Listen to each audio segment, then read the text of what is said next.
Amazon के घने जंगलों में एक छुपी हुई थ्यूनिया है।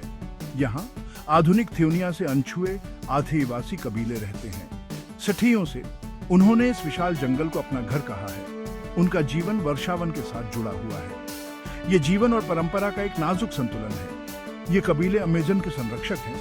उनके पास प्राचीन ज्ञान और समझ है, लेकिन उनकी थ्यूनिया खतरे में है। जंगल कटाई, अवैध खनन और बीमारी उनकी जमीन पर अतिक्रमण कर रहे हैं। ये कबीले धरती पर सबसे कमजोर लोगों में से हैं।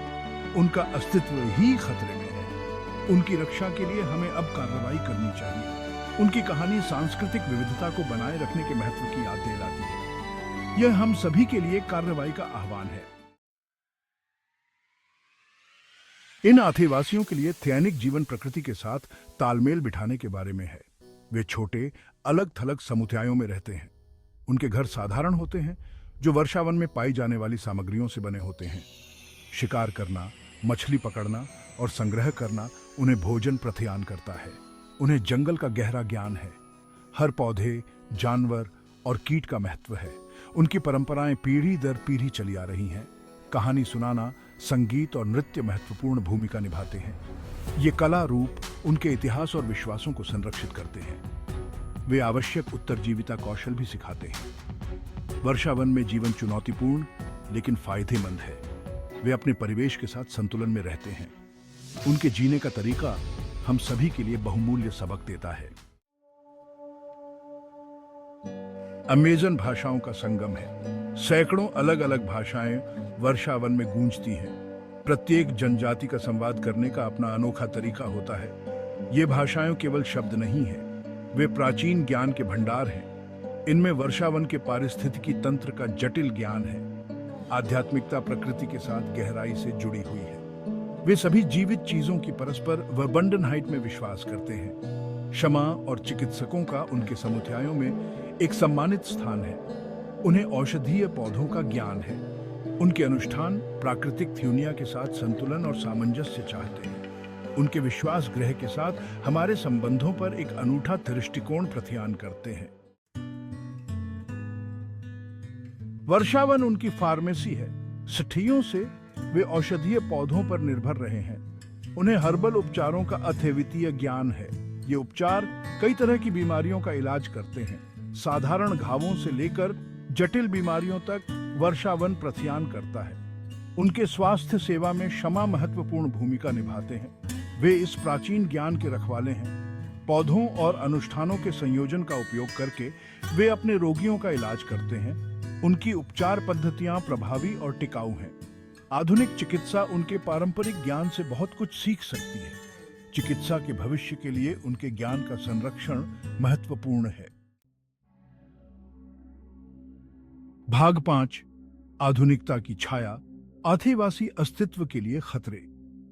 आधुनिक थ्यूनिया इन जनजातियों पर एक लंबी छाया डालती है। वनों की कटाई सबसे बड़े खतरों में से एक है। लकड़हारे वर्षावन के विशाल इलाकों को साफ कर रहे हैं। ये उनके घरों और शिकार के मैदानों को नष्ट कर देता है। ये पारिस्थितिकी तंत्र के नाजुक संतुलन को भी बाधित करता है। अवैध खनन एक और गंभीर मुद्दा है। खनिक खतरनाक रसायनों का उपयोग करते हैं जो नथियों को दूषित करते हैं। इससे मछलियां मर जाती हैं, जो भोजन का एक महत्वपूर्ण स्रोत है। बीमारी भी एक महत्वपूर्ण खतरा है। बाहरी थ्यूनिया के संपर्क से नई बीमारियां आती हैं। इन जनजातियों में इन बीमारियों से लड़ने की शक्ति बहुत कम होती है। इसका प्रकोप पूरे समुदायों को नष्ट कर सकता है। भाग 6, जंगल के संरक्षक, कार्रवाई के लिए आह्वान। इन जनजातियों का भाग्य हमारे हाथ में है। उनकी रक्षा के लिए हमें अब कार्रवाई करनी चाहिए। वे अमेज़न के संरक्षक हैं, जो एक महत्वपूर्ण पारिस्थितिकी तंत्र है। उनका ज्ञान और जीवन जीने का तरीका अमूल्य है। हमें उनकी दुर्दशा के बारे में जागरूकता बढ़ानी चाहिए। दुनिया को उन चुनौतियों के बारे में जानने की जरूरत है जिनका वे सामना करते हैं। समझ और सम्मान को बढ़ावा देने के लिए शिक्षा महत्वपूर्ण है। हमें उनके अधिकारों की रक्षा के लिए काम करने वाले संगठनों का समर्थन करना चाहिए। ये संगठन आवश्यक स्वास्थ्य सेवा और शिक्षा प्रदान करते हैं। वे उनके भूमि अधिकारों की भी वकालत करते हैं। जब सांस्कृतिक विविधता के संरक्षण की बात आती है तो हर कार्य मायने रखता है। भाग 7 सीमाओं का सम्मान, नैतिक जुड़ाव और सांस्कृतिक संरक्षण। आदिवासी समुदायों के साथ जुड़ाव नैतिक और सम्मानजनक होना चाहिए। उनकी संस्कृति और परंपराएं हमारे अत्यंत सम्मान की पात्र हैं। हमें उनके क्षेत्रों में प्रवेश करने से पहले उनकी सहमति लेनी चाहिए। उनकी आवश्यकताओं और दृष्टिकोणों को प्राथमिकता देना महत्वपूर्ण है। किसी भी रूप में शोषण अस्वीकार्य है। सहयोग आपसी विश्वास और लाभ पर आधारित होना चाहिए। हम उनके पारंपरिक ज्ञान से सीख सकते हैं। वे स्वास्थ्य सेवा और शिक्षा तक पहुंच से लाभ उठा सकते हैं। मुख्य बात यह है कि उनके जीने के तरीके को संरक्षित करने और आवश्यक सेवाएं प्रदान करने के बीच संतुलन बनाया जाए। भाग 8 टिकाऊ समाधान, विकास और संरक्षण को संतुलित करना। विकास आदिवासी समुदायों की कीमत पर नहीं होना चाहिए। हमें टिकाऊ समाधान खोजने की जरूरत है। इन समाधानों से वर्षावन और उसके लोगों त्योनों की रक्षा होनी चाहिए।